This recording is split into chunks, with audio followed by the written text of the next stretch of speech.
Waalaikumsalam warahmatullahi wabarakatuh. Alhamdulillahil qail A'udzu billahi minasy syaithanir rajim. Ya ayyuhalladzina amanu in ja'akum fasiqun binaba'in fatabayyanu an tusibu qauman bijahalah fatusbihu ala ma fa'altum nadimin. Asyhadu an la ilaha illallah wahdahu la syarika lah wa asyhadu anna Muhammadan abduhu wa rasuluh. Allahumma salli wa sallim ala sayyidina Muhammad wa ala alihi wa sahbihi ajma'in. Amma ba'd. فيا أيها المسلمون اتقوا الله أوصيكم وإياي بتقوى الله فقد فاز المتقون.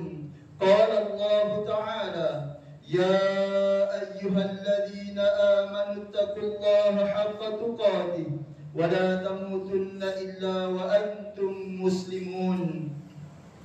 Muslimin yang dirahmati Allah Subhanahu wa taala sekalian, saya menyeru agar kita bersama-sama meningkatkan ketakwaan kita kepada Allah Subhanahu wa taala dengan melaksanakan segala perintah dan meninggalkan segala perkara yang dilarangnya. Semoga kita semua diberikan kebahagiaan dan kejayaan di dunia dan di akhirat.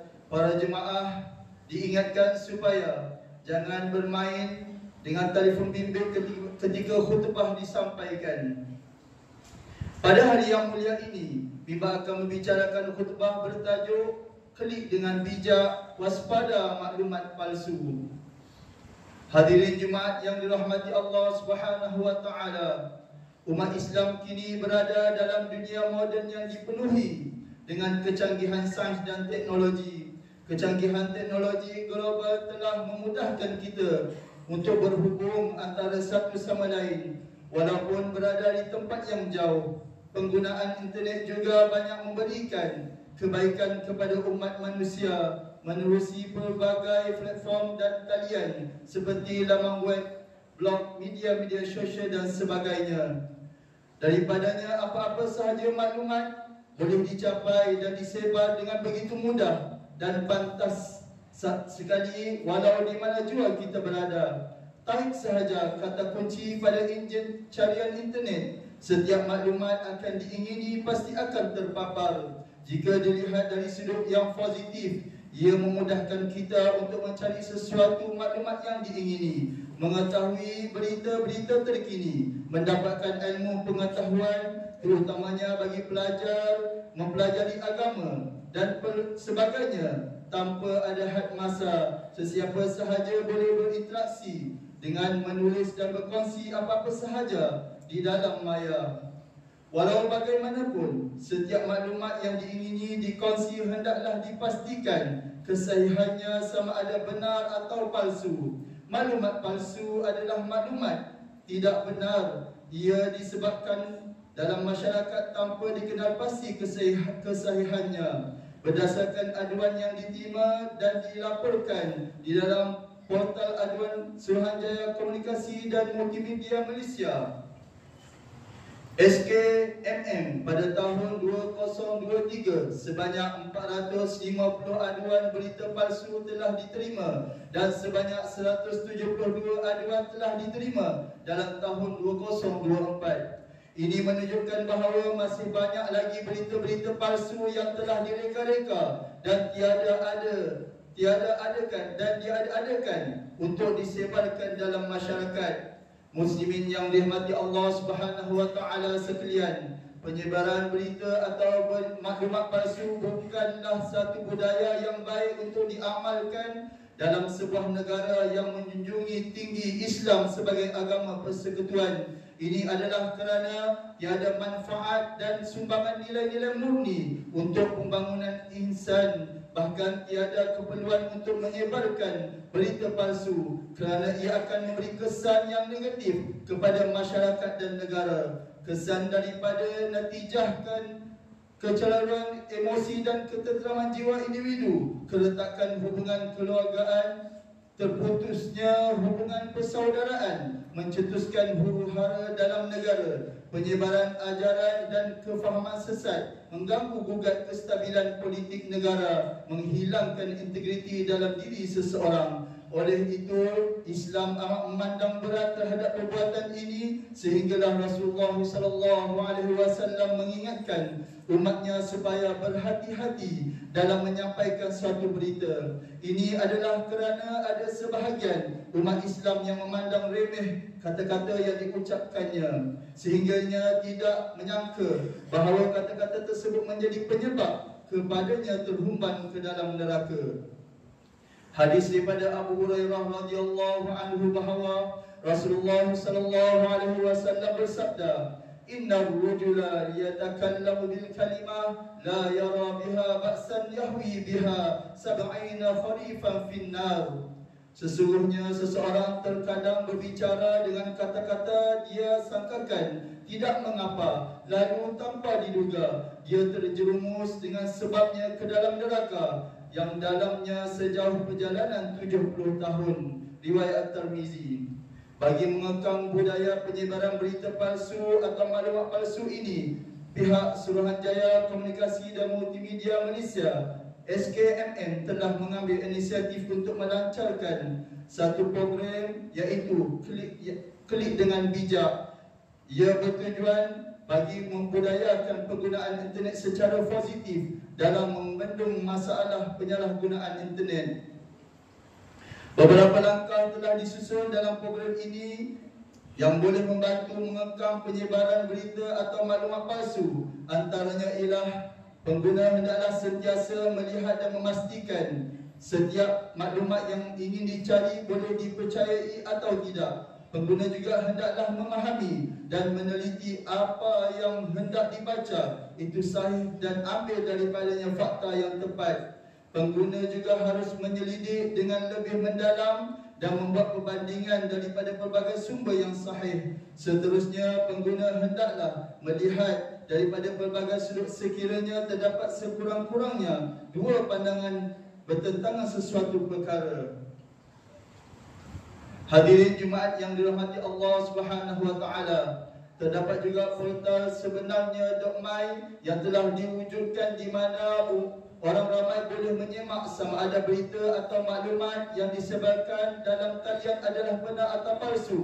Tujuan adalah sebagai satu platform untuk kita memeriksa terlebih dahulu sesuatu berita atau maklumat sebelum mempercayainya dan seterusnya berkongsi pula dengan orang lain. Firman Allah Subhanahu wa taala dalam surah Al-Hujurat ayat 6 seperti mana yang telah dibacakan di awal khutbah bermaksud, wahai orang-orang yang beriman, jika datang kepada kamu seorang fasik membawa suatu berita, maka selidiklah untuk menentukan kebenaran, supaya kamu tidak menimpakan sesuatu kaum dengan perkara yang tidak diingini dengan sebab kejahilan kamu mengenainya, sehingga menyebabkan kamu menyesali apa yang kamu telah lakukan. Menurut Ibnu Katsir, Allah Subhanahu wa taala memerintahkan orang-orang yang beriman untuk meneliti setiap berita yang dibawa oleh orang-orang yang fasik supaya mereka dapat berwaspada dalam membuat sebarang keputusan kerana dikhawatiri dia berbohong atau kata-katanya salah. Justru dalam berhadapan dengan penyebaran sesuatu berita atau maklumat, umat Islam seharusnya lebih berhati-hati dan mengamalkan prinsip tabayyun, iaitu selidik dahulu sebelum berkongsi. Apatah lagi jika maklumat itu datang daripada individu yang tidak dikenali atau diragui kewibawaannya, maka amat wajar kita berhati-hati agar tidak terjerumus dan kemurkaan Allah Subhanahu wa taala. Oleh itu, didik diri kita agar menjadi seorang pengguna internet, khususnya media-media sosial yang bijak dan berfikiran matang. Pastikan kita bertanggungjawab terhadap setiap berita atau maklumat yang dikongsi. Tinggalkan segala berita atau maklumat yang meragukan dan palsu.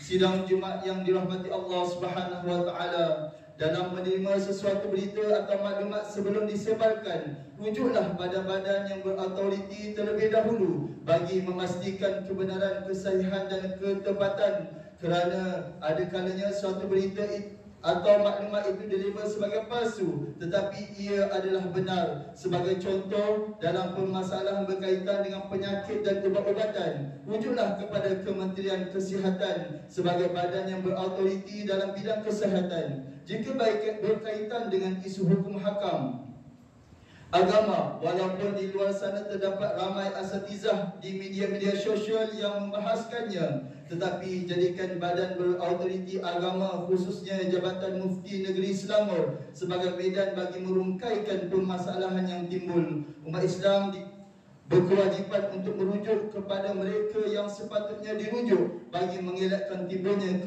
kekeliruan dan mengelakkan diri daripada terlibat dengan ajaran yang sesat dan amalan yang bercanggah dengan sunnah Rasulullah sallallahu alaihi wasallam. Firman Allah Subhanahu wa taala dalam surah An-Nahl ayat 43, A'udzubillahi minasyaitonir rajim, fas'alu ahla dzikri in kuntum la ta'lamun. Oleh itu bertanyalah kamu kepada orang-orang yang berpengetahuan jika kamu tidak mengetahuinya. Janganlah kita bermudah-mudah mengambil ilmu agama secara sembarangan melalui internet, kerana di dalamnya sering bercampur antara yang hak dan yang batil, terutamanya apabila ia datang daripada penulisan yang tidak jelas sumber rujukannya dan tidak berpaksikan kefahaman yang sahih dalam urusan agama. Oleh itu, wujudlah kitab-kitab atau karya ilmiah yang telah diperakui kesahihannya, disertai penjelasan dan huraian daripada para ulama yang muktabar. Ketahuilah bahawa kebenaran pasti akan terselah dan kebatilan pasti akan terbongkar dengan izin Allah Subhanahu wa taala, serta keilmuan dan ketekunan para ulama dalam menegakkan dan mempertahankan kebenaran. Muslimin yang dirahmati Allah Subhanahu wa taala, mengakhiri khutbah pada hari ini, marilah kita mengambil beberapa pengajaran untuk dijadikan panduan dalam hidup kita, iaitu pertama, umat Islam hendaklah yakin bahawa Allah Subhanahu wa taala Maha melihat dan Maha mengetahui segala apa yang dilakukan oleh hamba-hambanya.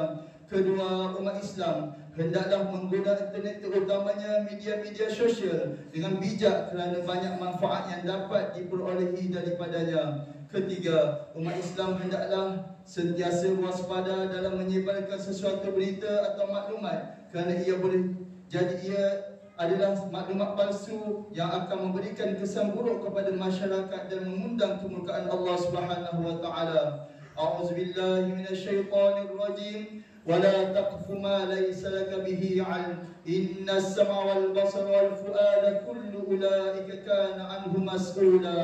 Dan janganlah engkau mengikut apa yang engkau tidak mempunyai pengetahuan mengenainya. Sesungguhnya pendengaran dan penglihatan serta hati semua anggota itu tetap akan ditanya tentang apa yang dilakukannya. Surah An-Nisa ayat 36.